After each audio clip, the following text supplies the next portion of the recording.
Halo teman-teman, selamat datang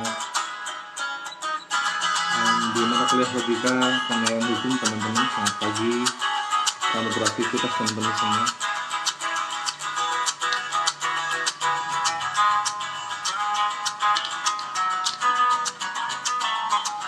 Sambil menunggu teman-teman yang lain ya, kita mendengarkan musik terlebih dahulu.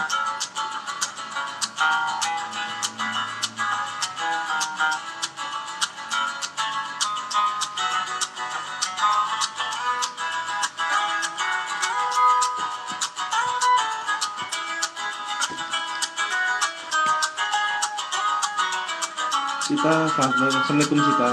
Tigia, assalamualaikum Gia. Alfia Laili, Nurul Laili, 12, assalamualaikum, apa kabar? Terima kasih Sita.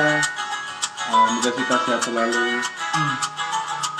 NBL Royi, Hikam, assalamualaikum Hikam, apa kabar? Sufia Jamila, selamat datang. Bu Eka, selamat datang di mata kuliah kami Bu Eka. Terima kasih sudah mampir Bu Eka.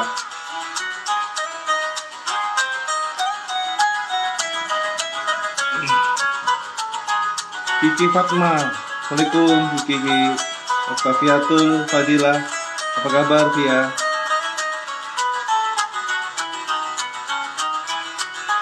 Teman-teman, hari ini kita bicara interpretasi hukum ya. Materi sudah ada di beberapa kelas sebelumnya, tapi kita akan mengembangkan materi tadi. Sonia Yanuba, apa kabar? Kiki Fatma, assalamualaikum. Waalaikumsalam Kiki, makasih Kiki. Gia, sudah sarapan Gia?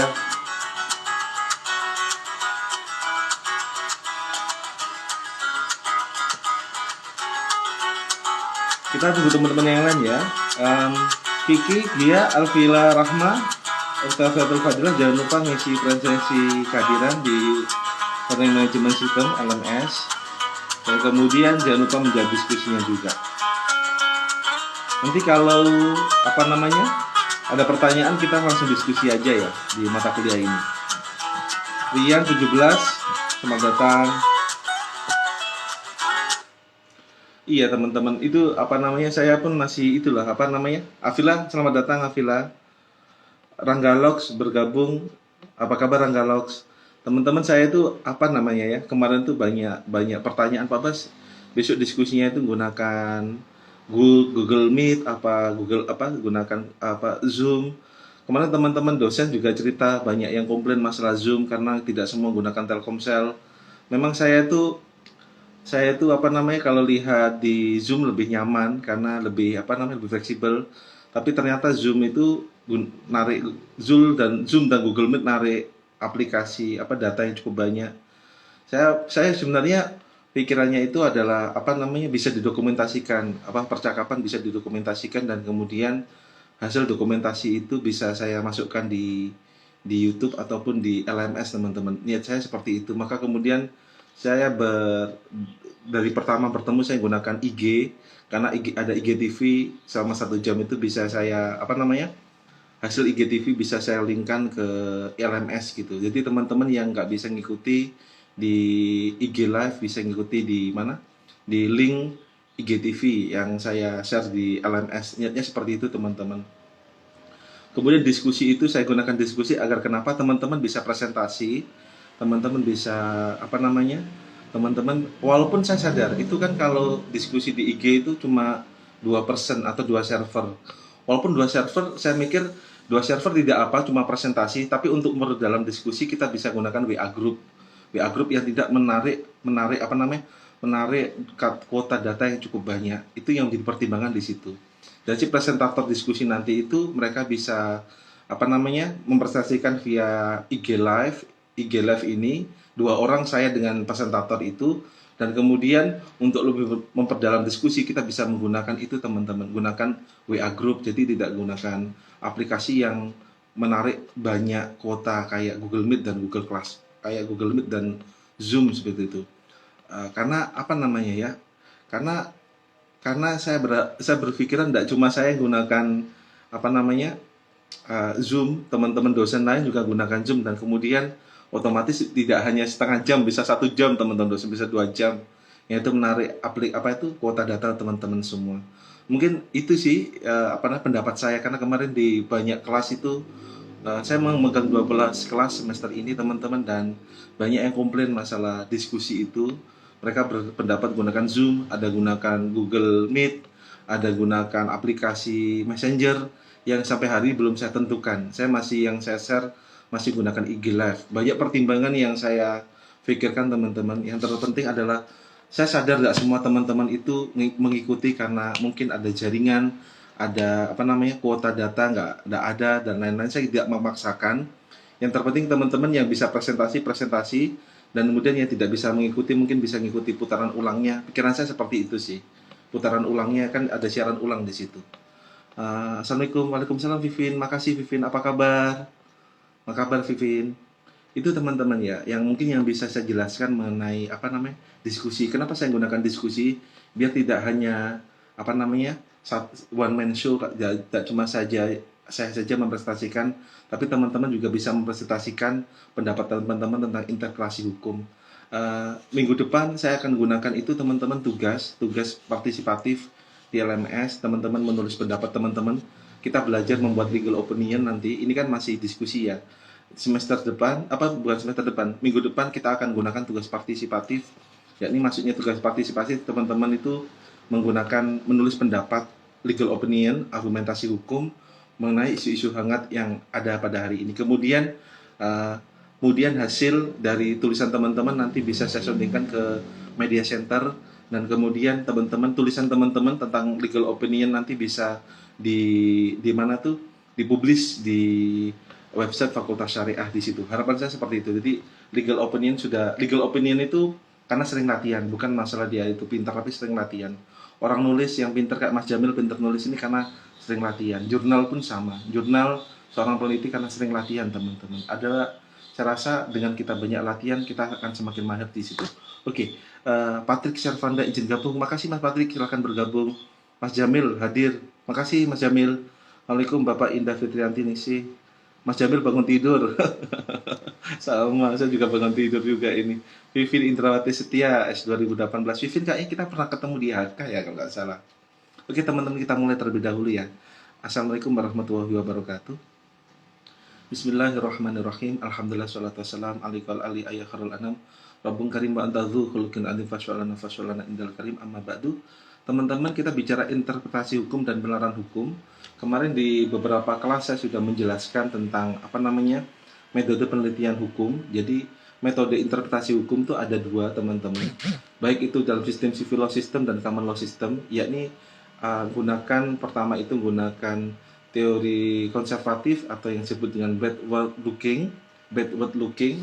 Yang kedua adalah teori kreativitas atau yang disebut dengan forward looking.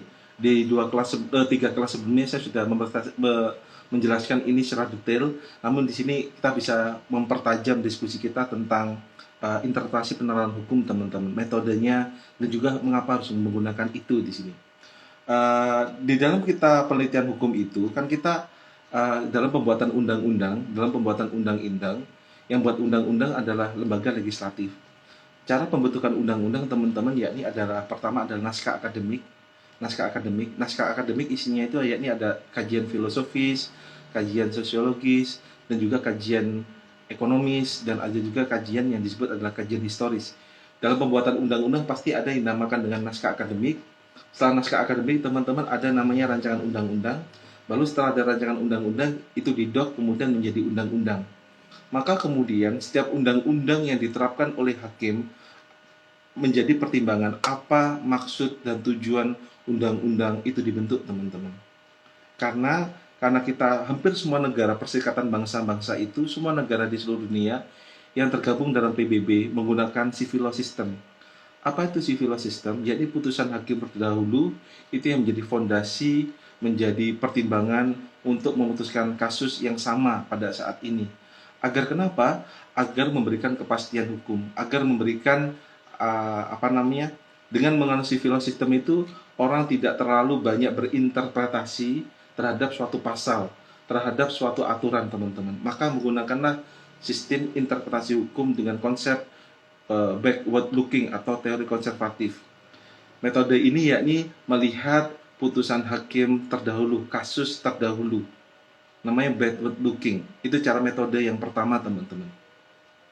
Metode backward looking digunakan di hampir semua putusan hakim yang terjadi, dan juga kasus-kasus seorang pengacara.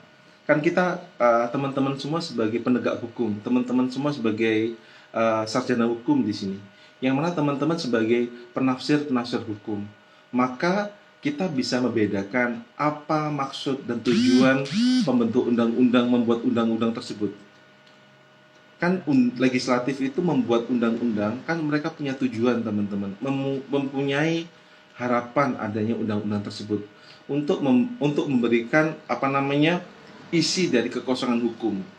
Maka seringkali DPR itu membuat undang-undang untuk mengatur masyarakat di situ, karena memang naskahnya nggak ada, karena aturan tidak ada, maka dibuatlah aturan. Seperti hari ini ada undang-undang ITE, karena dulu tidak ada undang-undang ITE. Kemudian ada undang-undang tentang perlindungan anak, karena dulu tidak ada perlindungan anak. Hari ini kita rame-rame yang dinamakan dengan undang-undang PKS. PKS itu pelindungan kekerasan seksual. Itu hari ini juga masih digodok, teman-teman. Teman-teman tahu substansinya hukum dari mana? Substansi hukum itu dilihat dari naskah akademik. Di naskah akademik isinya apa? Pertama adalah kajian filosofis, kedua yakni kajian ekonomis, ketiga kajian sosiologis, yang keempat adalah kajian historis. Baru setelah ada naskah akademik, dibuatlah kemudian rancangan undang-undang. Setelah rancangan undang-undang, kemudian menjadi undang-undang. Itu dalam bentuk undang-undang. Kalau perda provinsi pun sama, teman-teman. Perda provinsi, perda kabupaten kota itu cara membuat konon, cara membuat undang-undang. Pertama adalah naskah akademik. Setelah naskah akademik dibuat, itu kemudian berlanjut ke rancangan perda, raperda namanya. Setelah raperda baru itu kemudian menjadi perda. Karena itu masuk produk politik, maka kemudian ada yang dinamakan dengan judicial review. Tapi kalau sudah judicial review maksudnya apa? Ada yang dimaksud dengan hierarki perundang-undangan, teman-teman. Hierarki perundang-undangan itu mengatur, ada namanya undang-undang yang paling atas, ada undang-undang paling bawah, peraturan paling bawah. Undang-undang paling atas namanya undang-undang dasar, setelahnya TAP MPR, setelah TAP MPR namanya undang-undang atau Perpu, peraturan pemerintah pengganti undang-undang. Setelah undang-undang atau Perpu tadi ada namanya PP yang menjelaskan tentang undang-undang tadi, peraturan pemerintah. Di bawah peraturan pemerintah ada peraturan presiden, di bawah peraturan presiden ada perda provinsi, di dalam perda provinsi di bawahnya ada namanya perda kabupaten kota. Itu contoh hierarki perundang-undangan sesuai dengan Undang-Undang Nomor 12 Tahun 2011 tentang pembentukan peraturan perundang-undangan. Maknanya apa, teman-teman? Di sini dalam hal ini kan ada namanya judicial review karena undang-undang produk politik. Produk itu alat, teman-teman. Kan kita mau gunakan undang-undang atau pasal-pasal kan tergantung alat tadi, mau kita bawa kemana alatnya. Maka sebagai orang hukum yang sebagai ahli hukum yang menginterpretasi hukum, teman-teman dan saya juga, maka kemudian kita harus mengetahui apa maksud dari pembuatan undang-undang tadi. Dilihatnya dari naskah akademik, baik itu perda provinsi, kabupaten, kota, ataupun undang-undang.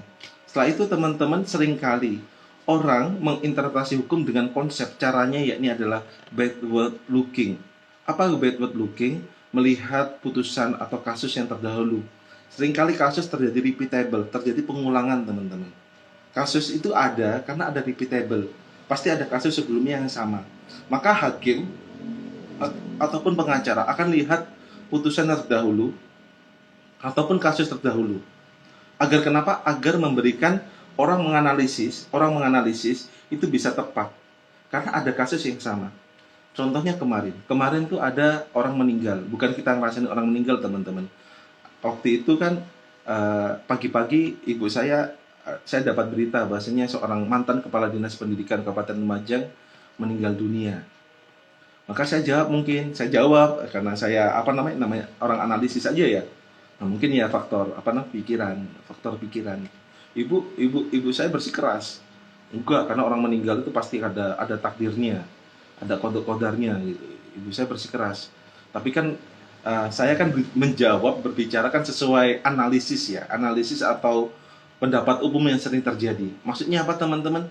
Seringkali orang yang punya jabatan dan kemudian dia karena waktu pilkada beda politik, dengan bupati yang hari ini terpilih, siapapun itu kan seringkali kalau orang tidak milih bupati yang hari ini yang jadi, dia waktu pilkada kan itu kemudian dia diturunkan dari jabatannya teman-teman.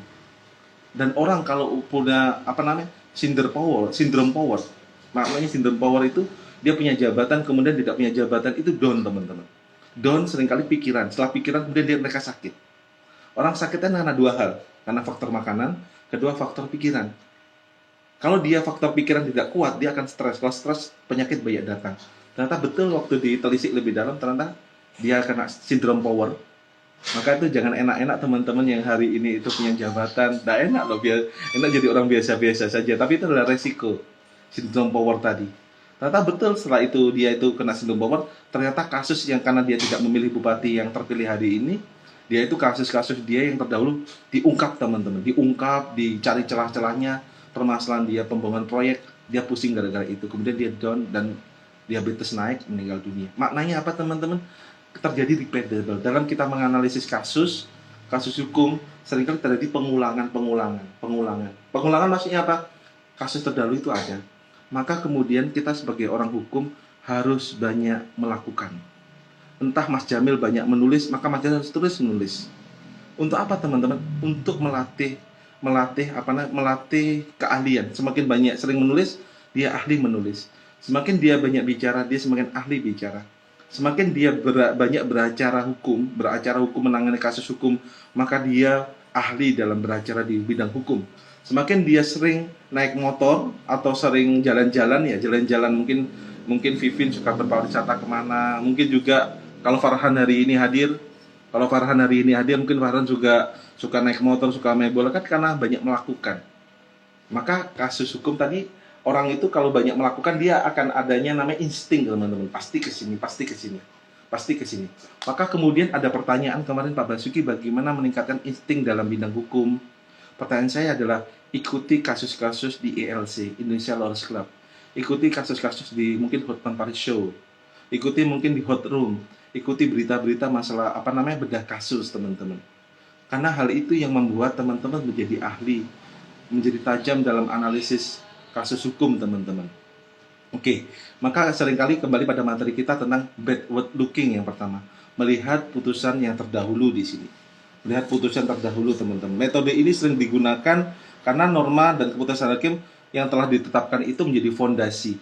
Norma dan putusan hakim yang sudah ditetapkan menjadi fondasi untuk hakim setelahnya untuk memutuskan kasus yang sama teman-teman semua. Itu yang pertama. Yang kedua yakni gunakan teori kreativitas. Memang kita asas civil system tidak boleh gunakan di luar hukum. Karena kenapa orang sering gunakan backward looking? Karena dia berpedoman pada norma, asas, pasal yang sudah ada. Dan kemudian mereka memutuskan kasus yang sudah ada. Maka kemudian mereka akan tidak banyak berinterpretasi, tidak banyak menguras tenaga untuk memberikan norma hukum. Tapi teori yang kedua, metode kita untuk menafsirkan hukum yakni teori kreativitas. Apa itu teori kreativitas? Teori kreativitas adalah forward looking. Jadi menemukan kasus-kasus hukum yang harus sesuai dengan keadilan di sini. Tidak harus berpedoman pada aturan, tapi yang menjadi pedoman dalam forward looking itu apa teman-teman? Yang menjadi pedoman adalah bagaimana memberikan kepastian di sini. Kepastian hukum, memberikan keadilan lebih. Maka tidak berpatok pada undang-undang, tidak berpatok pada putusan hakim terdahulu. Putusan hakim terdahulu teman-teman.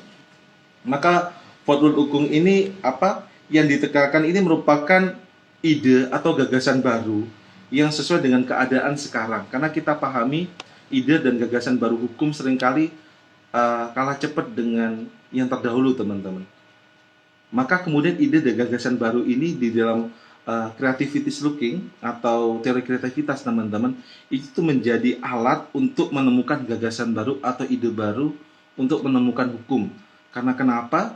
Di civil system kan ada aturan bahasanya judge made law sebagai penemu hukum. Sesuai dengan kalau kita lihat di sini di pasal 5 ayat 1 Undang-Undang nomor 48 tahun 2009 tentang kekuasaan kehakiman, tentang kekuasaan kehakiman. Pasal 5 ayat 1 tentangnya seperti ini teman-teman. Hakim dan hakim konstitusi. Hakim itu maknanya hakim di bawah Mahkamah Agung, dan hakim konstitusi wajib menggali, mengikuti, memahami nilai-nilai hukum dan rasa keadilan yang hidup di masyarakat. Di pasal 5 ini di Undang-Undang Kehakiman, hakim dituntut untuk bisa menggali, mengikuti, memahami nilai-nilai keadilan dan hukum di masyarakat. Maknanya apa? Hakim harus menemukan hukum-hukum baru yang harus sesuai dengan norma nilai-nilai di masyarakat, menggali. Maka cara seperti ini atau forward looking, teman-teman, hakim berusaha untuk menemukan dalil hukum baru, putusan baru yang sesuai nilai keadilan di masyarakat, atau yang sering disebut adalah di undang-undang ini adalah judge made law. Hakim sebagai penemu hukum di sini, teman-teman.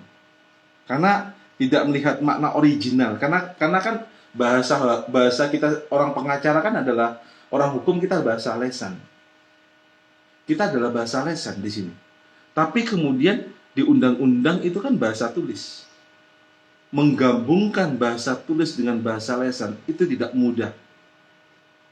Seringkali bahasa tulis itu tidak bisa menggambarkan apa bahasa lesan.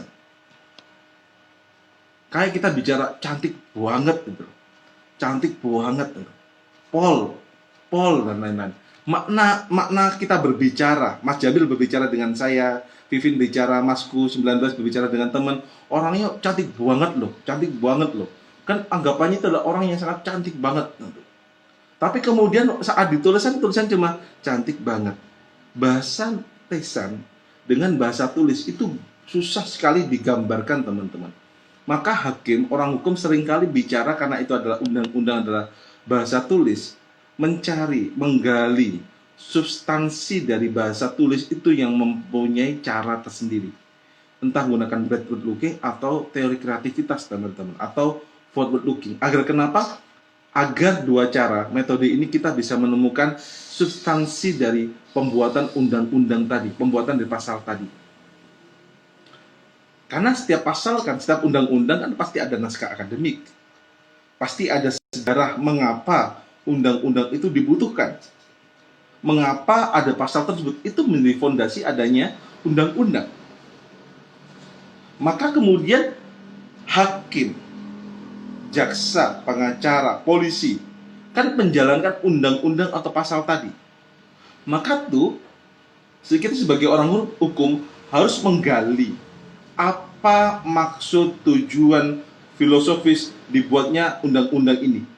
Maka kemudian forward looking tidak berpatokan kepada undang-undang tertulis, tapi adalah menggali, menemukan, mencari nilai-nilai hukum dan rasa keadilan di masyarakat di situ. Karena tidak hanya berpatokan pada undang-undang terus saja. Apakah undang-undang terus kemudian memberikan efek keadilan di masyarakat? Mungkin tidak. Walaupun ini sebenarnya bertentangan dengan teori positivisme hukum. Karena positivisme hukum itu ingin memberikan keadilan di masyarakat agar orang itu tidak menafsirkan di luar pasal, di luar undang-undang. Tapi hari ini berkembang yang dinamakan dengan hukum progresif. Apa itu hukum progresif? Hukum progresif mencari keadilan, menggali keadilan di tengah-tengah masyarakat sesuai dengan norma masyarakat, sesuai dengan asas di masyarakat dan nilai-nilai yang hidup di masyarakat. Ataupun meskipun itu hukum adat atau hukum Islam, itu dibangun, diciptakan, teman-teman, agar kenapa? Agar kemudian masyarakat tadi mendapatkan keadilan. Dan itu diperbolehkan oleh hukum. Dan itu diperbolehkan oleh hukum. Anda sebagai orang hukum ataupun hakim ataupun sebagai jaksa, polisi, ataupun Anda sebagai pengacara, Anda punya peluang untuk bisa menafsirkan hukum dengan cara seperti itu, teman-teman. Dan itu diperbolehkan kemudian. Sesuai dengan pasal 5 ayat 1 Undang-Undang Kehakiman nomor 48 tahun 2009 sebagai hakim. Pengacara pun bisa menafsirkan di itu. Maka cara menafsirkan undang-undang, teman-teman, cara menafsirkan undang-undang atau menerapkan pasal adalah dengan cara kita harus melihat naskah akademiknya. Kita harus melihat rancangan undang-undangnya. Kemudian, apa maksud tujuan adanya undang-undang tersebut? Maka kemudian adanya undang-undang dibuat ini, kemudian ada kasus yang ada, itu dikaitkan teman-teman. Termasuk mungkin yang kita bicara undang-undang ITE masalah jering di sini. Ada seorang penyanyi Superman is Dead gitu. Superman is Dead, seorang gitarisnya atau drum bandnya yang bernama Jering dan istri bernama Nora. Ada ungkapan Twitter, tulisan dari Jering tadi, kalau nggak Twitter, Instagram mungkin ya. Apa namanya? ID Kacung WHO waktu itu. ID Kacung. ID itu singkatan dari Ikatan Dokter Indonesia Kacung WHO. Ada ungkapan seperti itu, ada tulisan seperti itu teman-teman. Walaupun sebenarnya Indonesia itu menganut asas demokrasi, setiap orang bisa mengeluarkan pendapat masing-masing. Di Undang-Undang ITE, karena yang digugat itu yang dilaporkan adalah Undang-Undang ITE. Di Undang-Undang ITE pasal 7 itu menyatakan tentang apabila menyangkut tentang suku, agama, ras, dan antar golongan. Apakah ucapan Jering ini masuk dalam Undang-Undang ITE? Memecah belah sebenarnya. Apakah seperti itu? Kenapa prosesnya masih terus berjalan? Apakah ID itu antar golongan? Apakah Ikatan Dokter Indonesia itu agama? Apa juga termasuk ras? Dan kemudian kalau seperti ini kita melihat apa sih maksud dari Undang-Undang ITE digunakan, termasuk pasal pencemaran nama baik gitu. Digunakan kan, yang digunakan bukan KUHP, yang digunakan Undang-Undang ITE. Les spesialis darurat legi general, undang-undang bersifat khusus menyampaikan undang-undang bersifat umum, teman-teman. Maka kemudian kalau kita tafsiri, apakah kemudian undang-undang ITE itu, undang-undang ITE yang kita terapkan itu, karena hari ini banyak orang itu terjerat gara-gara undang ITE, apakah itu sesuai dengan fungsi tujuan dibuatnya undang-undang ITE?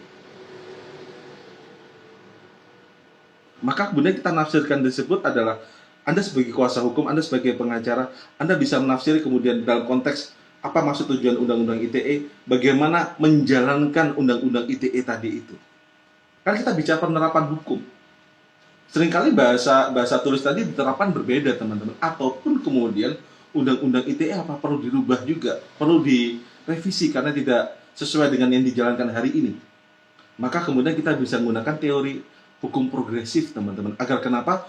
Orang tidak berpatokan terhadap cuma hal-hal tertulis saja, tapi yang dilihat adalah nilai-nilai norma keadilan yang ada di masyarakat. Karena hakim wajib menggali hukum-hukum yang terjadi di masyarakat. Contohnya adalah ada seorang nenek di Situbondo tahun 2014, dia mencuri kayu jati di Situbondo. Dan kemudian oleh perhutani dia digugat, dilaporkan atas pencurian kayu jati. Itu banyak di YouTube, banyak di Google, teman-teman bisa searching di situ. Dan kemudian setelah ditemukan, memang nenek tersebut itu dihukum, tapi hakimnya menangis karena hakim tadi juga harus menemukan hukum. Rasa keadilan di masyarakat, nenek sebatang kara, dia tidak punya anak cucu, dia kemudian untuk hidup ambil kayu jati di perhutani dan kemudian dia dipenjara. Apa yang diputuskan oleh hakim, teman-teman? Yang diputuskan oleh majelis hakim waktu itu di PN Situbondo adalah dia itu kemudian diberi hukuman, tapi hukuman kurungan rumah, teman-teman. Tidak kurungan penjara, karena sesuai dengan keadilan di masyarakat di situ, teman-teman. Boleh Pak Basuki, boleh. Walaupun sebenarnya kan teori positivisme hukum, orang mencuri harus dipenjara. Tapi kemudian majelis hakim waktu itu, nenek yang mencuri tadi, kalau saya salah tolong dikoreksi teman-teman, itu bukan hukuman penjara, tapi cuma hukuman rumah aja. Dia tidak boleh keluar kota, itu aja, teman-teman. Itu memberikan rasa keadilan di masyarakat pada dasarnya. Karena waktu itu banyak orang yang masa nyuri kayu aja kok dipenjara, kasihan neneknya. Kan seperti itu. Kalau kita kaku, undang-undang bersifatnya kaku, tapi kalau kita kaku juga, apakah itu sesuai dengan keadilan di masyarakat? Maka seringkali orang gunakan hukum progresif atau yang kita sebut adalah teori kreativitas. Mungkin teman-teman hari ini yang ingin berprofesi sebagai hakim, teman-teman harus menyiapkan diri dari sekarang untuk sebagai penemu hukum baru. Sebagai kemudian teman-teman, baik teman-teman di HK, sebagai hakim pengadilan agama atau pengadilan negeri, ataupun teman-teman sebagai di HES, sebagai jaksa, polisi. Boleh Pak Basuki? Boleh, karena hari ini kita berbicara adalah masalah merdeka belajar. Teman-teman tidak harus berpatokan HTN, HPI, tapi teman-teman bisa jadi apapun. Yang terpenting teman-teman mempunyai ilmunya di situ. Oke, teman-teman.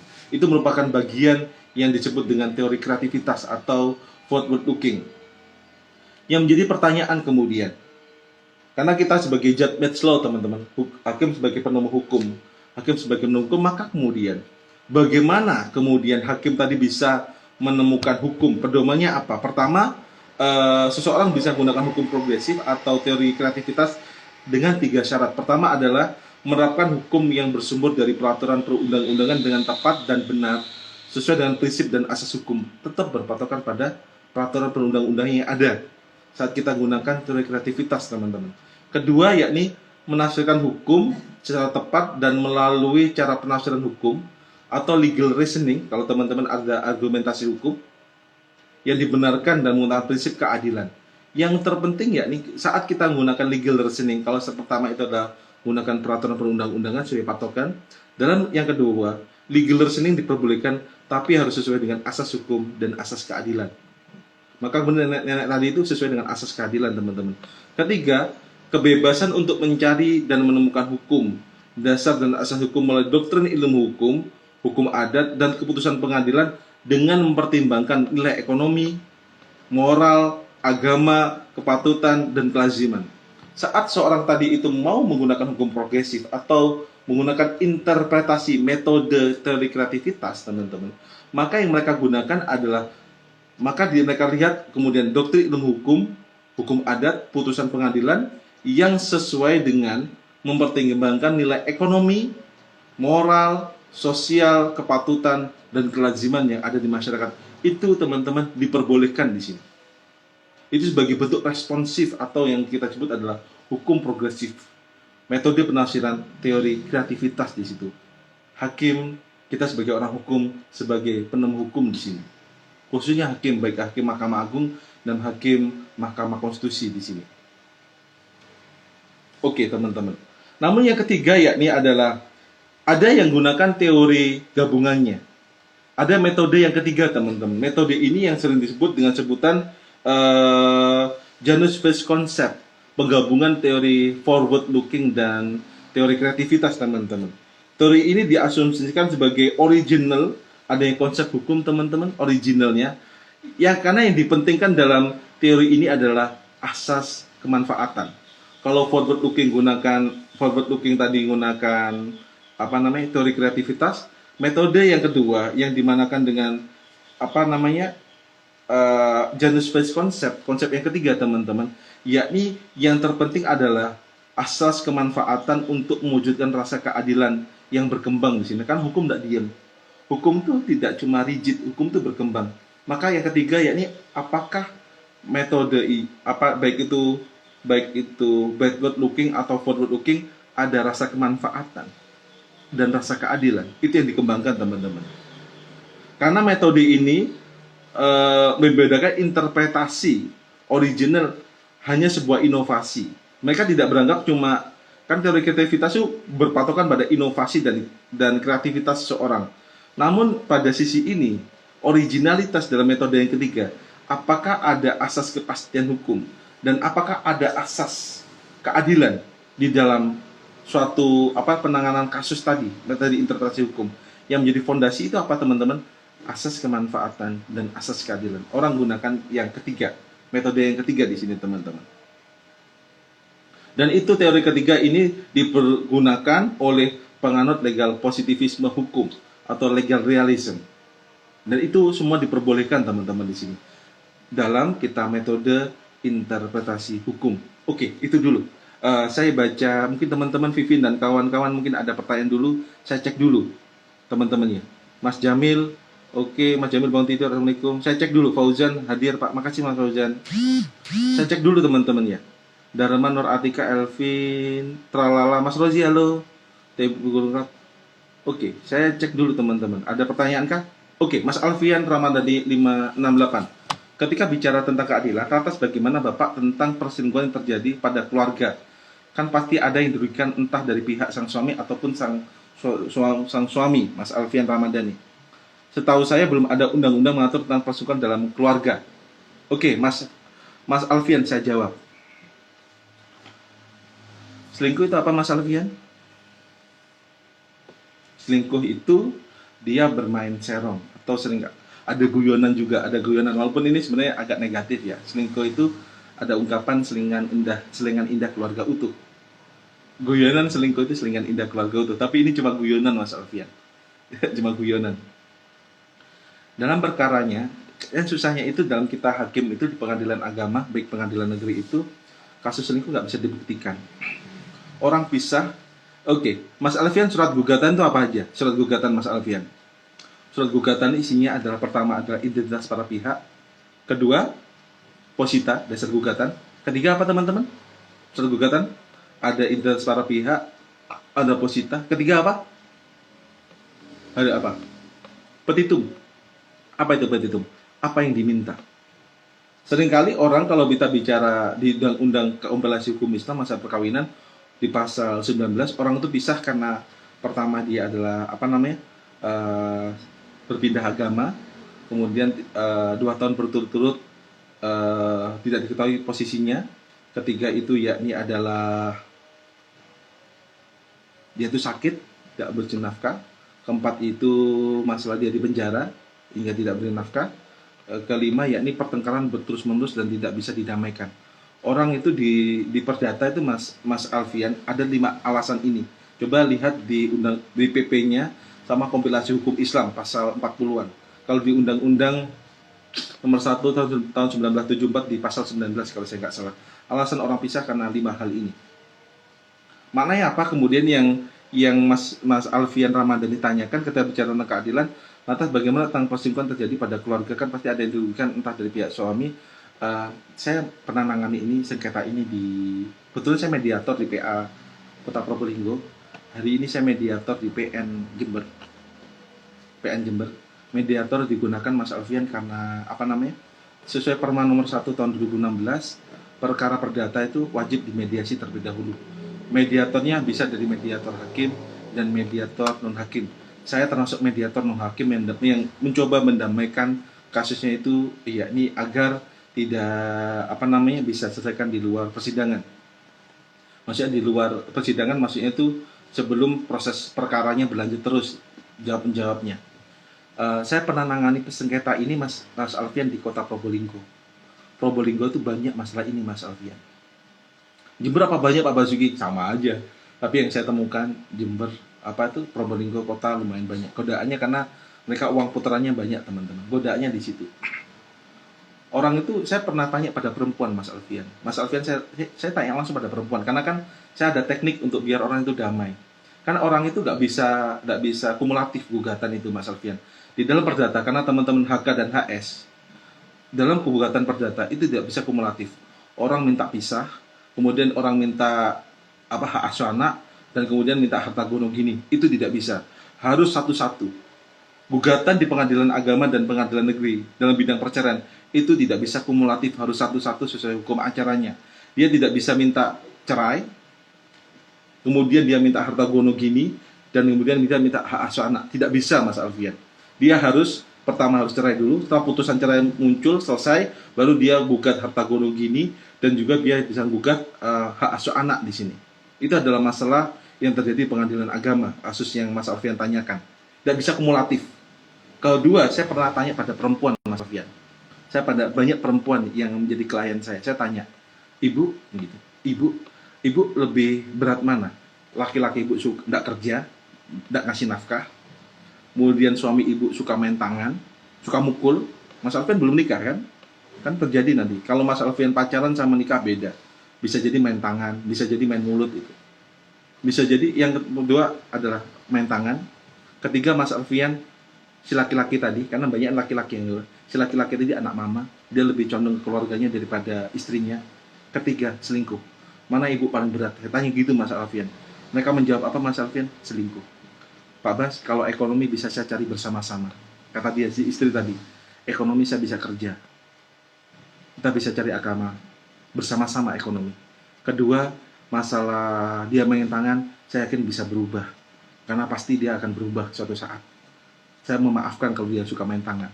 Ketiga, kalau dia itu anak mama, saya yakin suatu saat dia bisa mencintai saya setulusnya, kata dia. Ketiga itu walaupun dia anak mama, dia memaafkan, tidak ada masalah. Tapi kalau selingkuh, dia tidak bisa memaafkan kemudian. Perempuan banyak tidak memaafkan. Maka teman-teman yang hari ini menjalin hubungan dengan perempuan atau menjalin hubungan dengan laki-laki, jangan jangan gunakan selingkuh itu karena tidak bagus. Karena itu susah dimaafkan teman-teman.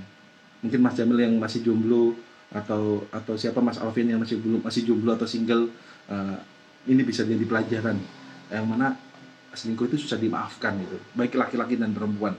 Maka saya jawab pertanyaan Mas Alfian, saya mohon maaf ya, mohon maaf ini tadi kalau nama saya mohon maaf.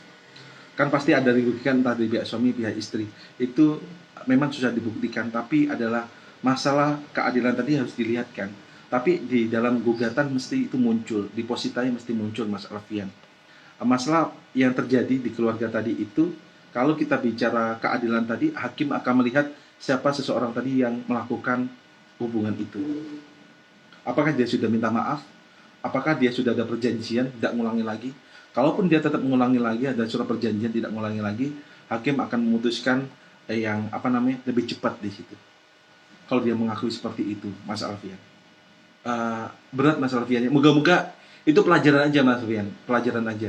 Moga-moga Mas Alfian bisa menghindari itulah.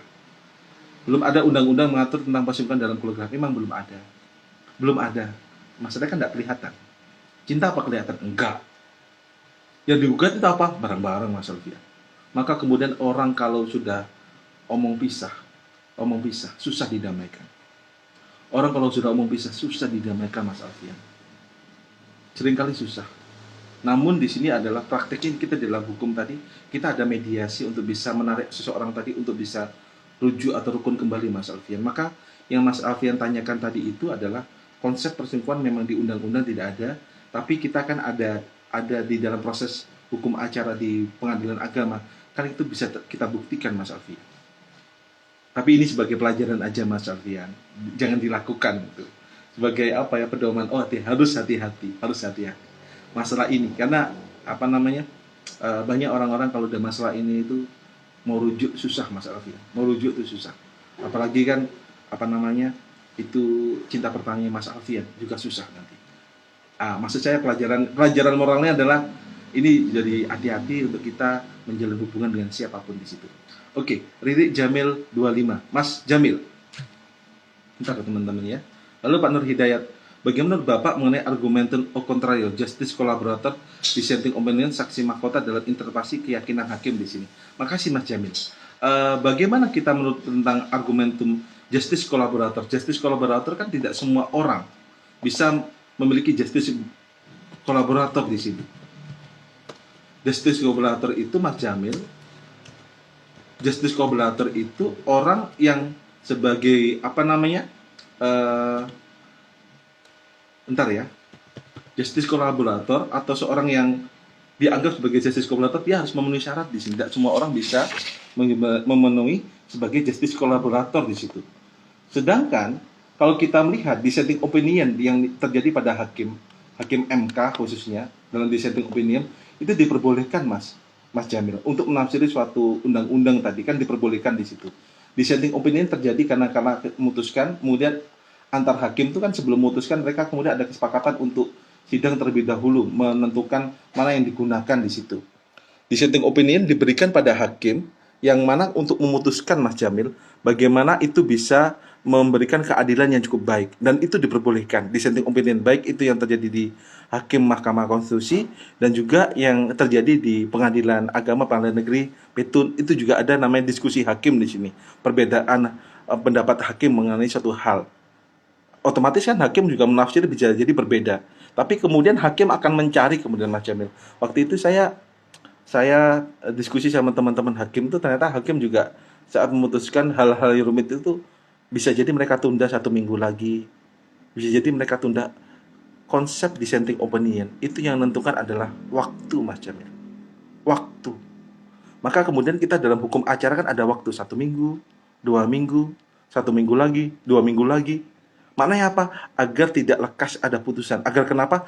Agar dipikir lebih matang, agak hati-hati dalam menentukan putusan. Itu merupakan bagian Mas Jamil untuk agar terciptanya keadilan walaupun adanya dissenting opinion. Kemudian saksi mahkota di sini. Saksi mahkota diperlukan di dalam kita dalam pidana tentang saksi mahkota tadi, dan kemudian saksi mahkota itu dipahami oleh teman-teman tentang adanya orang yang sangat mengetahui langsung. Kan apa itu saksi? Saksi itu orang yang melihat langsung, mendengar langsung, dan merasakan langsung. Bukan kata orang, bukan kata Mas Jamil, bukan kata Mas Alfian, tapi dia mendengarkan langsung, yang mengetahui langsung di sini. Yang mana saksi mahkota pun harus diberikan dengan bukti-bukti yang terjadi di persidangan. Kan saksi mahkota kayak Nazaruddin Zulkarnain kan tidak menjadi serta-merta dia sebagai saksi mahkota dalam kasusnya Al-Mas'ud Banirum, tapi tetap diliputi dengan bukti-bukti yang ada selama jalannya persidangan, teman-teman. Itu Mas Jamil. Kemudian kalau kita bicara argumentum contrario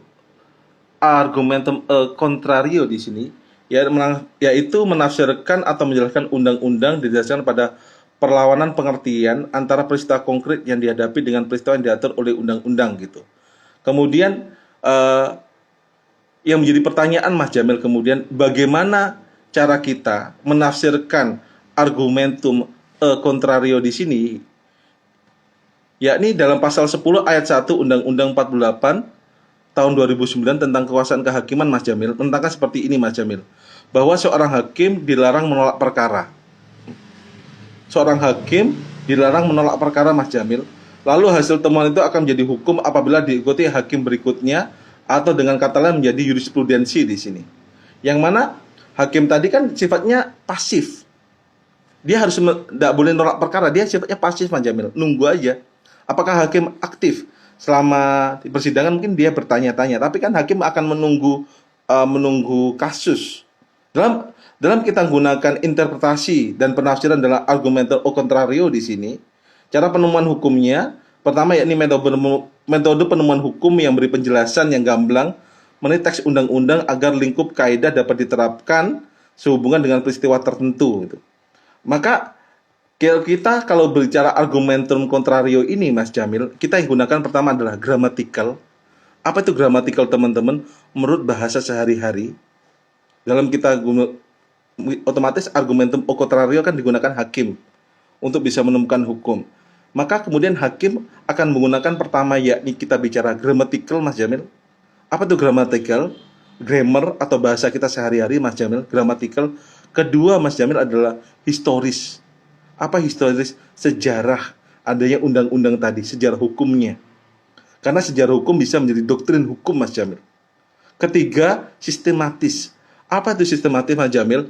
Menafsirkan undang-undang sebagai bagian dari keseluruhan sistem perundang-undangan di sini.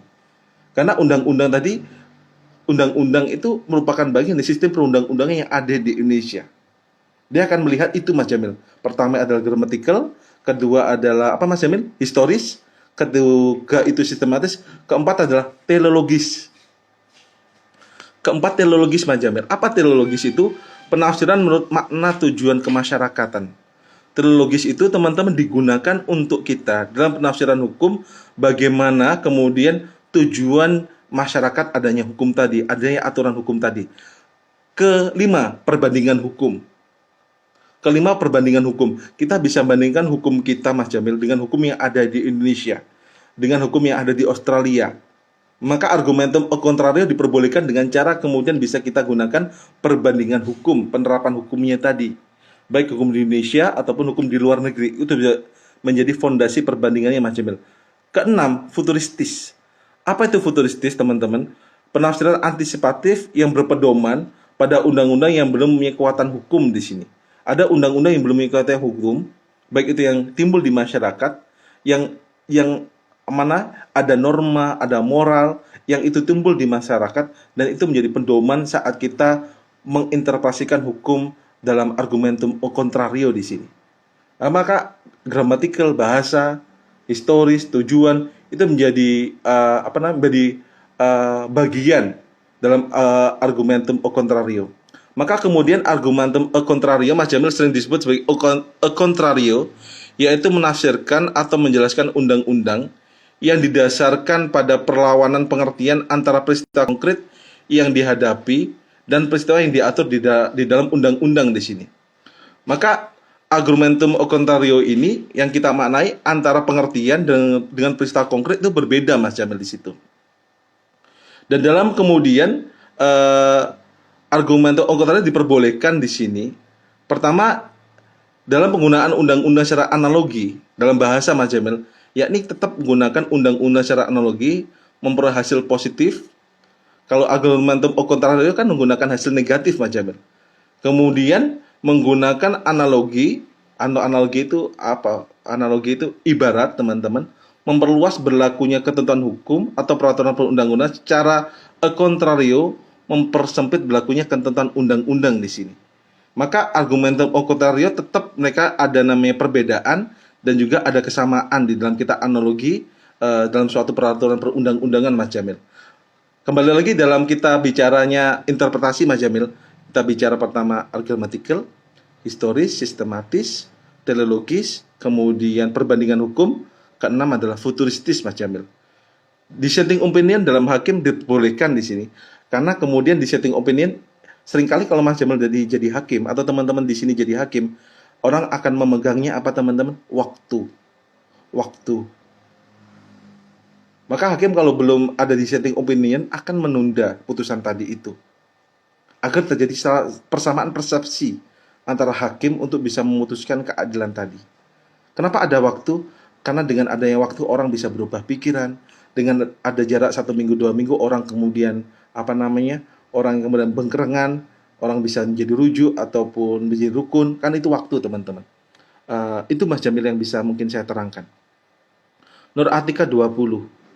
Assalamualaikum Ustadz, saya mau tanya bagaimana pandangan Ustadz tentang istilah hukum tumpul ke atas lancip ke bawah, beda seperti ternyata aturan hukum aslinya. Makasih Nur Atika. Iya Nur Atika, hukum seringkali itu tumpul ke atas tajam ke bawah, Nur Atika. Dan itu terjadi mungkin di lingkungan kita gitu loh. Lingkungan kita hukum itu tumpul ke atas tajam ke bawah di situ. Tapi itu adalah waktu kita di persidangan, memang saat kita hakim memutuskan, orang yang kalah bilang hakim tidak adil. Bagi yang orang menang, ungkapkan Nur Atika hakim itu adil. Maka kemudian di hukum tadi di Indonesia ada istilah banding, kasasi, dan PK, peninjauan kembali. Banding itu apa? Saat orang itu kalah dalam perebutan tanah, dalam perebutan harta benda, orang kan bisa banding di pengadilan tinggi agama atau pengadilan tinggi negeri, Nur Atika. Kemudian dia juga bisa kasasi ke Mahkamah Agung, Nur Atika. Kalaupun kasasi masih kalah, dia bisa mengajukan peninjauan kembali PK. Sebenarnya konsep hukum tumpul ke atas tajam ke bawah itu dengan adanya hierarki dalam peradilan kita, baik banding, kasasi, dan PK, itu bisa mengurangi persepsi adanya hukum tumpul ke atas dan tajam ke bawah. Maknanya apa? Kan saat hakim di pengadilan negeri itu mengucapkan kita kalah, kan kita bisa banding. Yang harapannya kita saat kita banding itu, kita bisa menang, teman-teman. Hakim bisa memutuskan lebih adil terhadap posisi kita. Kemudian Nur Atika, saat kita muda ternyata di PTN kalah, kan kita bisa mengajukan ke Mahkamah Agung dengan konsep kasasi. Yang harapan kita menang, Nur Atika. Dan itu diperbolehkan, Nur Atika. Maka kemudian dengan konsep seperti ini, dan orang kayak Antasari Azhar, dia kan kalah. Tapi dia bisa mengajukan PK selama 2 kali, 3 kali. PK, peninjauan kembali yang dulu 1 kali. Sesuai putusan MK, PK bisa 2 kali, 3 kali apabila ada bukti baru di sini. Dan itu Nur Atika diperbolehkan. Maknanya apa Nur Atika? PK dalam hal ini hukum tumpul ke atas tajam ke bawah akan semakin hilang dengan ada proses hukum seperti ini. Gak mungkin dong hakim kan saat pengadilan negeri memutuskan, saat dia mengajukan banding, yang diteliti siapa? Putusan PN. Saat dia kasasi, ternyata dia di PTN kalah, yang dievaluasi apa? Putusan dari pengadilan tinggi negeri. Itu proses yang mana proses hukum agar Nur Atika terjadi keadilan. Jadi hukum tidak tumpul ke atas, tapi ke atas tajam, ke bawah juga tajam, Nur Atika. Maka harapan seperti itu, Nur Atika. Hari ini mulai terlihat, Nur Atika, kok terjadi keadilan tersebut. Mungkin itu pendapat saya, Nur Atika, ya. Kemudian mengapa dalam sengketa Pilpres MK dibatasi oleh waktu sehingga menurut penggugat bisa-bisa keteteran dalam mencari alat bukti? Iya iyalah, Mas Jamil. Iya iyalah, Mas Jamil. Masa kita itu nunggu lama-lama kayak di 6 bulan.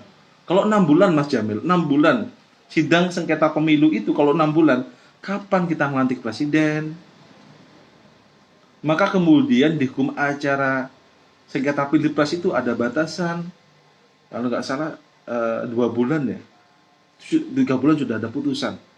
Agar kenapa? Agar tidak terkatung-katung. Kalau terkatung-katung kayak kemarin tuh Mas Jamil, ada pengoboman, ada kemudian di depan MK, depan KPU, kemudian ada orang yang apa namanya eh mengebom diri, apa namanya kisruh di depan sidang MK sama KPU, karena ada dua kubu yang saling berseberangan di situ. Kalau seseorang hakim tidak batasi waktu, Mas Jamil, tidak diberi waktu yang cepat, maka kemudian siapa yang presiden dilantik logikanya loh. Kalau kita lama-lama, semakin kacau tuh negara, terjadi kekosongan hukum. Tak sekarang itu, kalau kita tunda pilkadanya, siapa yang jadi bupati? PLT tidak punya wewenang apa-apa. PLT itu contoh kemudian gara-gara COVID-19 pemilihan bupati Kabupaten Jember kemudian ditunda. Siapa yang mimpin? Wakil bupati. Iya. Karena waktunya Bu Faida sudah habis. Yang menjalankan pemerintahan siapa? Wakil bupati sebagai PLT. Apakah PLT punya wewenang untuk mengajukan APBD? Nggak ada. Mengajarkan melaksanakan kayak ASN apa boleh? Tidak boleh. PLT itu kemudian dibatasi. Maka maknanya pilpres pun sama Mas Jamil. Pilpres Mas Riri itu dibatasi juga sengketa pilpres. Tidak bisa lama-lama untuk kita bisa memilih calon presiden baru, untuk memilih calon wakil presiden baru di sini. Maka kemudian penggugat bisa keteteran dan mencari alat bukti. Dah, kan fungsi pengacara itu cari alat bukti, Mas. Mereka dibayar kok. Kecuali kalau gratisan aja. Mereka dibayar untuk itu, Mas Jamil. Normal lah. Orang kerja kan dibayar.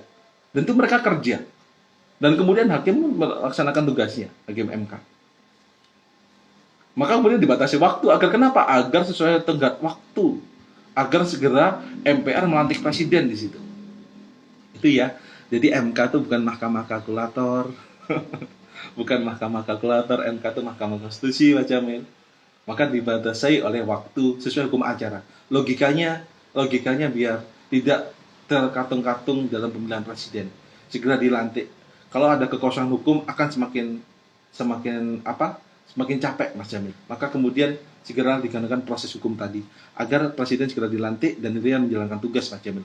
Itu sih pendapat saya. Mungkin Mas Jamil bisa berbeda pendapat, teman-teman bisa berbeda pendapat dengan saya. Saya memahami itu, saya memaklumi itu. Mungkin teman-teman bisa nulis di kolom komentar. Kalau teman-teman mungkin ada yang kurang berkenan dengan pendapat saya. Tercerahkan Pak, hehehe. Makasih Mas Riri Jamil. Nur Atika saya makasih di sini. Maka konsep kita dalam interpretasi hukum, teman-teman, kita tidak, metodenya pertama ada metode forward looking, kemudian ada menggunakan metode konservatif, teori kreativitas, dan kemudian ada yang dinamakan teori penggabungan yang tujuan adalah asas kemanfaatan dan asas keadilan. Maka kalau kita gunakan interpretasi hukum, kita gunakan grammatical, bahasa, kedua adalah historis, sejarah, sistematis, kita bicara substansi hukumnya, teleologis, tujuan hukum tadi digunakan, perbandingan hukum, hukum Nimas, halo Nimas, hukum kita bandingkan, hukum kita dengan hukum negara lain, Mas Jamin. Kemudian futuristis hukum tadi itu digunakan di situ. Futuristisnya ke depan seperti itu. Maka yang argumentum o contrario tadi itu, argumentum o contrario diperlukan di sini dalam konsep kita. Contohnya gini. Contohnya kita bicara penafsiran argumentum o contrario, teman-teman, yakni pasal 34 KUH Perdata di sini. Yang menyatakan seperti ini, teman-teman. Seorang wanita tidak diperbolehkan kawin lagi sebelum lewat waktu 300 hari sejak saat perceraian. Argumentum o contrario-nya, teman-teman, di KUH Perdata pasal 34. Seorang wanita tidak diperbolehkan kawin lagi sebelum lewat waktu 300 hari sejak saat perceraian. Apa maksudnya itu? 300 hari, gak kelamaan. 1 tahun loh. Siapa yang ngasih nafkah? Gak salah tuh undang-undangnya. Betul gak Mas Jamil? Pasal ini 34 KUH Perdata itu gak salah, teman-teman. Masa kemudian orang itu, wanita tidak diperlukan kawin lagi, maka kemudian apakah dia harus nunggu selama 300 hari, teman-teman? Kan kasihan juga. Itu salah satu contoh argumentum o contrario di sini. Nanti teman-teman bisa lihat di hukum online dan kawan-kawannya ya. Teman-teman, saya cukupi dulu diskusi kita di HES 2 dan HK. Saya mohon maaf kalau ada kata yang kurang berkenan teman-teman di kuliah kita pagi hari ini. Selamat melaksanakan ibadah hari Jumat teman-teman. Saya mohon maaf waktu saya habis 1 jam, bisa diskusi di WA group teman-teman. Saya tunggu di WA group ya. Dadah.